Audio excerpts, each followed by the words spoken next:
राम राम जी। आत्मा मंथन में आपका स्वागत है। आज मैं आपको मंगल के राशि परिवर्तन के बारे में बताने वाली हूँ, जो 16 तारीख को होगा। उसी दिन ही सूर्य भी राशि परिवर्तन कर लेंगे और उसी दिन ही 16 तारीख को ही मंगल भी राशि परिवर्तन कर रहे हैं। तो सूर्य के बारे में भी मैं आपको बताऊंगी। पहले मैं मंगल के बारे में आपको बता देती हूँ कि मंगल जो राशि परिवर्तन करेंगे वो सब राशियों के लिए, 12 राशियों के लिए कैसे रहेंगे। वैसे तो हमेशा मंगल जो है 45 डेज़ के लिए अपना चेंज होते हैं गोचर के अंदर, लेकिन इस बार क्या होगा कि वो कभी मार्गी होंगे, कभी वक्री होंगे। तो ये सब करते करते वो पहले एक बार वक्री हो जाएंगे, फिर वो वापस मीन राशि की तरफ मुड़ेंगे, वहाँ देखेंगे, उसके बाद वहीं रह के काम करेंगे, उसके बाद आ जाएंगे दोबारा मार्गी हो जाएंगे। ठीक है, लेकिन जो मेन चेंज है, यानी कि जो मेष से वृष राशि में परिवर्तित होना है, वो 22 फरवरी को होंगे। ठीक है, तो इतना लंबा थोड़ा सा इन्होंने समय इस बारी ले लिया। तो वो मंगल जो है इस वक्त सबके लिए जैसे जैसे लेकर आ रहा है वैसे वैसे मैं आप लोगों को सबको बताऊंगी। मंगल किसका कारक है? मंगल भाई बहनों, भूमि, उनका कारक होता है। अपने अंदर की हिम्मत का कारक होता है। मंगल सेनापति है, वो काम करता है, उसको काम चाहिए। राजा के पास जिस तरह से सेनापति होता है, अब जैसे सूर्य जो आ रहे हैं, सूर्य आएंगे तो वो हो गए राजा, और उसके बाद मंगल जो हो गया वो हो गया सेनापति। तो इस बार क्या होगा, इन दोनों लोगों में, यानी कि जो सरकार नीतियां भी बनाएगी उनमें भी एक अलग सा तालमेल होगा। यानी कि सेनापति रेडी है काम करने के लिए और इन दोनों का आपस में तालमेल जो है ठीक रहेगा। उसके बाद गुरुदेव भी दृष्टि दे रहे हैं इन दोनों के ऊपर अपनी, उनकी भी दृष्टि अभी बन रही है, जो कि नवंबर तक है लेकिन बन रही है। ठीक है, उनको देख रहे हैं गुरुदेव। तो गुरुदेव जब उनको देख रहे हैं तो उनके लिए, और वो जहाँ गुरु की दृष्टि आती है वहाँ पर वो शुभ ही करते हैं, अच्छा ही करते हैं, अमृत वर्षा करते हैं। तो आप लोगों के लिए फ़ायदा होगा उस टाइम पे। ठीक है, जहाँ जहाँ वो अपनी दृष्टि करेंगे। और मंगल को भूमि पुत्र भी कहा जाता है, यानी कि ये माटी भी जो है ये मंगल है, यानी कि जो मिट्टी है वो मंगल है, उसको मंगल कहा जाता है, वो मंगल है। तो गुड़, सौंफ, ये और मलका मसर की दाल, ये सब चीज़ें आप इन उपायों में, मंगल की वस्तुएं गिनी जाती हैं, इन्हें आप यूज़ कर सकते हैं। इसको यूज़ करने से भी आप देखेंगे कि आपको फ़ायदा होता हुआ दिखाई देता है। तुला राशि वालों के बारे में बात कर लेते हैं। वो भी मांगलिक से हो रहे हैं अभी थोड़ी देर के लिए, उनके लिए भी सप्तम में आ रहा है। ऐसे तो आपको कार्य में, काम काज में हर जगह प्रोग्रेस दिखाई देती है, लेकिन मेन प्रॉब्लम कहाँ दिखाई देती है? जीवन साथी के साथ। आपका उनके साथ कलह होने का, अपने पार्टनर के साथ और जीवन साथी के साथ, यानी कि कोई बिज़नेस पार्टनर भी हो तो आप उधर भी ध्यान रखें कि उनके साथ भी कहीं आपकी लड़ाई झगड़ा ना हो, आपको कोई प्रॉब्लम ना आए। तो आपने मेन करना क्या है कि आपने अपने जीवन साथी के साथ झगड़ा नहीं करना। हालांकि वो डोमिनेट करेंगे आपको, क्योंकि मंगल सप्तम भाव में है, तो वो आपके लग्न को, आपकी बॉडी को प्रभावित करने की कोशिश करेंगे अपनी डोमिनेशन से। तो कोई बात नहीं, थोड़े दिन की बात है, उतना आप सेटल डाउन कर लेना। चंद दिन ही तो हैं, वो निकल जाएंगे यूं ही। लेकिन अगर ज़्यादा बातचीत बिगड़ी या आपकी बातचीत ज़्यादा बन गई उनके साथ, तो आपका डिवोर्स केस अगर कोई पेंडिंग है तो वो भी निपटने के पूरे चांसेस बनते हैं। तो इस तरह से अपने आप को थोड़ा थोड़ा संभाल के आप रखें, जिस तरह से बातचीत करनी है। आपकी बॉडी के अंदर भी अब एक एनर्जी आएगी, जैसे शायद आपको पहले ना लग रही हो उतनी एनर्जी, तो आपको अब ज़्यादा एनर्जी नज़र आएगी। आप अच्छी तरह से अपने कामों को सुचारू रूप से चला पाएंगे। कार्य में आपको तरक्की मिलती हुई दिखाई देती है अपने कार्य क्षेत्र में। उसके बाद अपने कुटुंब में भी आप कुछ इस तरह की बातचीत ना करें। खान पान का आपको सब सुख सुविधाएं प्राप्त मंगल देव करवा रहे हैं, लेकिन आप थोड़ा सा अपनी वाणी के ऊपर, क्योंकि वाणी पे भी तो बैठ गए ना आके, तो वाणी भाव में भी आ गए, तो आप अपनी वाणी को थोड़ा सा कंट्रोल करके रखें। आप किसी के साथ इतना उल्टा सिल्टा ना बोलें कि जिसके कारण आपकी बात बिगड़ जाए। ठीक है, वैसे आपके लिए प्रोग्रेसिव है, आपके लिए हर काम जो है इस समय में बनता हुआ दिखाई देता है। आपके कार्य क्षेत्र के अंदर भी बढ़त आपको मिल रही है। और आप उपाय के तौर पे आप हनुमान जी की आराधना कर लें, आपके लिए उतना ही बहुत हो जाएगा। ठीक है, आप उनके कोई भी पाठ कर लें, कुछ भी कोई भी पाठ कर लें, आप उनके लिए उतना ही काफ़ी होगा। और अपने जीवन साथी को आप सौंफ ज़रूर ऑफ़र करें, खुद भी खाएं, उन जीवन साथी को भी दें। अपने जीवन साथी के सिर से आपने अपने नहीं, यहाँ पे उल्टा कर देना, अपने जीवन साथी के सिर से एंटी क्लॉकवाइज उसार कर इतनी सी दाल जो है, या इतनी ले लेना या ज़्यादा ले लेना, किसी ज़रूरतमंद को आप दे देना। इतनी सी तो आप जल प्रवाही कर दिया करो, तो उसके बाद वो आप दाल जो है किसी ज़रूरतमंद को दे देना। अब हम वृश्चिक राशि वालों के बारे में बात कर लेते हैं। उनके लिए मंगल देव जो है 6th हाउस में आ गए हैं, यानी कि 6ठे भाव में। अब आपके रोग और शत्रु, ऋण, ये सब उतरते हुए दिखाई देते हैं। वही मैंने पहले बताया, वो सब पहले आएंगे तभी उतरेंगे। ठीक है, पहले तो आप रोगी बनेंगे तभी रोग दूर जाएगा, पहले आपके शत्रु बनेंगे तभी तो शत्रु दूर जाएंगे, ऋण पहले आप लेंगे तो ऋण दूर जाएगा। ठीक उस तरह से आपके लिए होने वाला है। आपने मेन अपने खर्च पे ध्यान रखना है। अब तो समझ आ ही गया, अगर ऋण उतारने लगे हो तो खर्चा आपका उसी स्थान पे होने वाला है, तो बाकी चीज़ों के लिए खर्चे को थोड़ा सा अपना कंट्रोल करके रख लेना, वो आपके लिए ज़्यादा बेटर होगा। आपने करना क्या है, सबको मित्र बनाने के लिए मिश्री और सौंफ जो है आप ऑफ़र करें, हनुमान जी की आप आराधना करें, आपके लिए बेटर रहेगा। आपको कॉन्स्टिपेशन हो सकती है, आप ध्यान रखिएगा, खान पान अपना उस तरीके के साथ खाना जिसके कारण पेट में जलन ना मचे।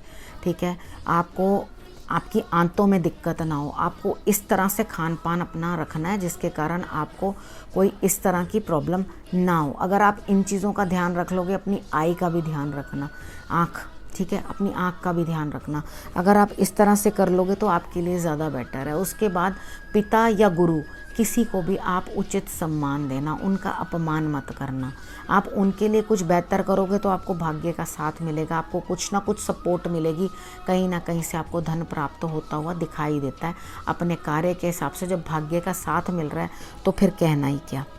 अब हम धनु राशि वालों के बारे में बात कर लेते हैं। उनके लिए पंचम भाव में जो है मंगल देव आए हैं। जो भी गर्भ धारण करी हैं स्त्रियां, वो अपना ध्यान रखें सबसे पहले, और हल्दी और या वो मलयादी चंदन, इन दोनों में से कोई भी अपनी नाभि के ऊपर, दोनों चीज़ों में से कोई भी एक चीज़ लेकर आप अपनी नाभि पे लगा सकते हैं। ठीक है, अपने गर्भ का आप ध्यान रखें अच्छी तरह से, कोई मेडिसिन्स इस तरह की मत खाएं जो कि गर्म हो। ठीक, अब नॉर्मल जो लोग हैं उनके लिए पढ़ाई लिखाई के अंदर अच्छा, संतान पक्ष को देखा जाए तो संतान पक्ष का आपने ध्यान रखना है, यानी कि उनकी तबीयत भी ख़राब हो सकती है, उन बच्चों की सेहत ख़राब हो सकती है, तो आप पूरी तरह से एहतियात बरतो कि भी उनके लिए कुछ बाहर का नहीं खिलाना, या किसी तरीके से भी आपके भी अपने स्टमक के अंदर प्रॉब्लम हो सकती है। आपके अपने स्टमक के अंदर जो प्रॉब्लम होगी ना, उसके लिए आपने ध्यान रखना है कि आपका जो है पेट गड़बड़ ना करे ज़्यादा, तो आप उस चीज़ का ध्यान रखो। खर्च भी आपका अधिक होगा। उसके बाद आपको कोई गुप्त दिक्कत भी दिखाई दे सकती है कि आपको कुछ ना कुछ गुप्त रूप से कोई ना कोई परेशानी हो रही है, आपके मित्रों को कोई दिक्कत ना हो, ये भी आप ध्यान रखें। ससुराल पक्ष में कोई अच्छी ही न्यूज़ मिले, कोई गलत न्यूज़ ना मिले, उस चीज़ का भी आप ध्यान रखें। उसके बाद आपके लिए जो उपाय हैं वो ये हैं, आप अपनी संतान को ज़रूर सौंफ खिलाएं। अगर बच्चा बहुत छोटा है और आप नहीं खिला सकते हैं तो अर्क मिलता है सौंफ का, वो ना मिले तो आप उसे पानी में उबाल लें सौंफ को डालकर, ठीक है, और उसका अर्क निकाल के छान कर वो आप जो दूध मुँहे बच्चे हैं या छोटे बच्चे हैं, सौंफ नहीं चबा सकते, उनको दे सकते हैं, और गर्भिणी स्त्रियां भी ले सकती हैं। ठीक है, अगर आपने ये उपाय कर लिया तो आपके लिए बहुत ही बेहतर रहने वाला है। अदरवाइज़ तो आप ये सोचो कि आपको कोई परेशानी है, बिल्कुल भी नहीं। आपके लिए कुछ ना कुछ बेटर ही आ रहा है, सूर्य भी आ रहे हैं, साथ में गुरुदेव भी दृष्टि दे रहे हैं। आपके लिए जो भी होगा आगे बेटर ही होगा, आप तरक्की की तरफ ही चलेंगे। उस चीज़ से कोई परेशानी मत करें, बस अपने तबीयत का, हेल्थ का और अपने बच्चे की हेल्थ का, इनका ध्यान रखना, बाकी सब आपके लिए ठीक है। अब हम मकर राशि वालों के बारे में बात कर लेते हैं। उनके लिए मंगल जो है 4th हाउस में आ गए हैं, यानी कि चतुर्थ भाव में। आपको भी टेम्परेरीली मांगलिक दे रहे हैं। आपकी माता की सेहत सही नहीं रहेगी, उनको प्रॉब्लम रहेगी। ठीक है, उसके बाद आपने अपनी माता की सेहत का ध्यान रखना है और आपके कारण घर में कलह होने की संभावना है, इसलिए अपने आप को पहले संभालें कि आप कुछ इस तरह से ना बोलें, क्योंकि आप अननेसेसरीली आर्ग्यूमेंट्स कर सकते हैं। अपने आर्ग्यूमेंट्स के ऊपर ध्यान रखें। आप बिल्कुल भी इस तरह की बातें ना बोलें जिसके कारण घर में कलेश बढ़ जाए या कलह बढ़ जाए। ठीक है, आपका अपने जीवन साथी के साथ और पार्टनर के साथ भी संबंध अच्छे रहने वाले नहीं हैं। आप उधर भी कलह करेंगे। ठीक है, उधर का भी आप ध्यान रख लेना कि आपका कलह उधर भी ना हो। ठीक है, वहाँ पे भी आप संभल के चलिएगा। और उसके बाद आपने अपने पिता का या कार्य जहाँ आप कर रहे हैं, कार्य क्षेत्र के ऊपर भी आपने ध्यान पूरा देना है कि अगर आपके कार्य क्षेत्र के अंदर कुछ ना कुछ दिक्कत आई तो आपके लिए प्रॉब्लम बढ़ सकती है। ठीक है, वैसे आपको कहीं ना कहीं से धन लाभ होता हुआ दिखाई देता है। आपको कहीं ना कहीं से धन लाभ होगा, आपको कहीं ना कहीं से धन की हेल्प मिलेगी। आपको आपके जो कार्य जो चल रहे हैं वो सुचारू रूप से चलेंगे, लेकिन धन का खर्च अधिक हो जाने के कारण आप जो हैं परेशानी में आ जाएंगे, क्योंकि आपको मेन सारी चीज़ें मैनेज करनी नहीं आएंगी। अंदर से आपको एक डर सा बना रहेगा कि मैं किस तरह से ये सब चीज़ें मैनेज करूँगी या मैं कैसे करके करूँगी। अपने माता और पिता का कहा मानें, उनकी सेहत का ध्यान रखें, उसके अकॉर्डिंग चलें और जब भी कोई कार्य करें तो थोड़ा सोच समझ के अपने ही नेचर को थोड़ा संतुलित करके रखें, क्योंकि 2 मिनट में कुछ भी जवाब दे देने में कोई दिक्कत नहीं होती। 2 मिनट लगते हैं लेकिन काफ़ी कुछ टूट जाता है। तो आप ये चीज़ों को ध्यान रखें और उसी हिसाब से चलें। उतना बोलें जितना आपके लिए उचित हो। अब आपके लिए जो मैं उपाय बता रही हूँ वो ये है कि आपने गुड़ लेना है, उसको अपने एंटी क्लॉकवाइज अपने सिर से उसारना और उसे जल प्रवाह कर देना। आपके लिए बस एक यही उपाय है और कोई उपाय नहीं है। कुंभ राशि वालों के बारे में बात कर लेते हैं। कुंभ राशि वालों के लिए मंगल देव जो हैं वो 3rd हाउस में आ रहे हैं, यानी कि तृतीय भाव में। जब वो 3rd हाउस में आ रहे हैं तो आपका पराक्रम बढ़ा रहे हैं। पराक्रम बढ़ाएंगे तो आपका लाभ भी बढ़ाएंगे। उसके बाद जब आपका लाभ बढ़ेगा तो डेफिनेटली आपको कहीं ना कहीं से कुछ फ़ायदा होता हुआ दिखाई देता है, यानी कि आपका जो कार्य क्षेत्र है वो भी बढ़ जाएगा, काम भी आपको ज़्यादा करना पड़ेगा।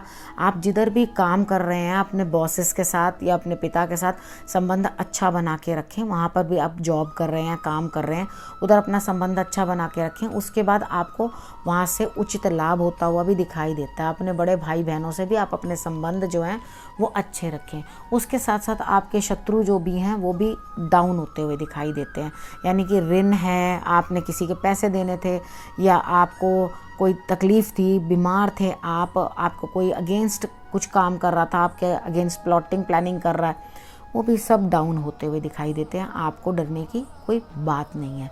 ठीक है, आप आगे फ़ायदे में ही हैं। अब आपने उपाय क्या करना है, आप छोटे बच्चों को, ठीक है, जो अपने भाई बहन हो तो बहुत अच्छा, नहीं है तो आप छोटे छोटे बच्चों को आप कुछ भी मीठी चीज़ जो है वो दे सकते हैं। आप गुड़ दे सकते हैं, गुड़ चना दे सकते हैं, वो आप उनको देंगे तो आपके लिए बहुत अच्छा होगा। अब हम मीन राशि वालों के बारे में बात कर लेते हैं। उनके लिए जो मंगल देव हैं वो 2nd हाउस में आए हैं। अब 2nd हाउस में आने पे आपकी वाणी पे प्रभाव दे रहे हैं। वो आपको अच्छा खान पान मिलेगा, लेकिन आप कुछ ना कुछ हीटेड बात बोल दोगे, गर्म बात बोल दोगे, गुस्से से बात बोल दोगे, बोलोगे एनर्जेटिक, यानी कि वो लोग ऐसे लोग जो होते हैं वो जल्दी जल्दी भी बात करते हैं। तो आप बाकी चीज़ें सब सही हैं, थोड़ा अपनी वाणी के ऊपर आप कंट्रोल कर लेना। ठीक है, आप मीठा ज़्यादा खाने की कोशिश करेंगे, आपको ज़्यादा अच्छा लगेगा मीठा इस समय पे, तो आपने अपने मीठे पे भी थोड़ा कंट्रोल करना है कि मीठा कम खाओ, नहीं तो आपके पेट के अंदर गड़बड़ हो जाएगी। संतान की मदद करें आप किसी तरीके से भी, क्योंकि आपके संतान को भी आपकी मदद की बहुत ज़रूरत है। तो आप अपने संतान की हेल्प लें या उसकी मदद करें, दोनों तरह से उचित। अगर पढ़ाई लिखाई वाले बच्चे हैं तो अपनी पढ़ाई लिखाई के अंदर उनको इस समय ध्यान देना बड़ा ज़रूरी है। ठीक है, उसके बाद आपने मेन करना क्या है, आपने कहीं पे भी बाहर इस तरह की कोई बात नहीं कर देनी जिसके साथ आपको नुकसान पहुंच जाए या आपको अथॉरिटीज़ से कुछ ना कुछ सरकारी कोई दंड भुगतना पड़े, बिल नहीं डिपॉजिट कराया या कुछ नहीं कराया उसकी पेनल्टी भुगतनी पड़े। तो आप इस चीज़ का ध्यान ज़रूर कर लेना, क्योंकि इसके साथ अगर आप गुड़ वैसे मैं सूर्य की वीडियो में बताऊंगी ये चीज़, आप सूर्य को भी आराधना कर लें तो वो बहुत बेटर है। आप मंदिर में अगर जाके मलका मसर की दाल दोगे तो आपके लिए बहुत ही अच्छा शुभ फल देगा, ठीक है। और अपने कुटुंब को भी मीठा लाएं, तो आपने बाहर बांट रहे हैं तो अपने कुटुंब को भी थोड़ा सा ज़रूर खिलाएं, अपने परिवार को भी ज़रूर थोड़ा खिलाएं, वो आपके लिए बहुत बेहतर रहेगा। सोच समझ के थोड़ी सी आप बातचीत करें, क्योंकि आपकी बातचीत की वजह से कहीं ना कहीं कुछ गड़बड़ हो सकती है, क्योंकि आपको ओवर कॉन्फिडेंस हो जाएगा अपने ऊपर कि हाँ मैं जो कर रहा हूँ वो बिल्कुल ठीक कर रहा हूँ। तो थोड़ा सा अपना जो है हिसाब किताब थोड़ा कमज़ोर करके रखो, यानी कि कमज़ोर करके मैं ये नहीं कह रही कि आप कुछ भी रिएक्ट मत करो उस चीज़ का, लेकिन इतना ज़्यादा रूड बन के कोई काम मत करना, तो थोड़ा लो रहना, वो ज़्यादा आपके लिए बेटर रहेगा। आपको मैंने तुला से लेके मीन राशि वालों के लिए भी सभी कुछ बता दिया है, किस तरह से आपको करना है और किस तरह से आपको संभल के अपना कार्य को करना है, ठीक है। आप बाकी के भी जो उपाय हैं वो मैंने आपको सबको राशि अनुसार बता दिए हैं। उसके बाद हनुमान चालीसा, हनुमान जी की आराधना किसी भी तरीके के साथ, आप हनुमान अष्टक कर सकते हो, बजरंग बाण कर सकते हो, आप कथा सुन सकते हो उनकी, जिस भी प्रकार से जैसे आपके मन में आए उसी भाव से आप अपने प्रभु को, हनुमान जी को आप जो है खुश करें, प्रसन्न करें। तो इस वीडियो को मैं अब इस टॉपिक को यहीं समाप्त करती हूँ। नई वीडियो के साथ मैं फिर से आपके पास आऊँगी। नमस्कार।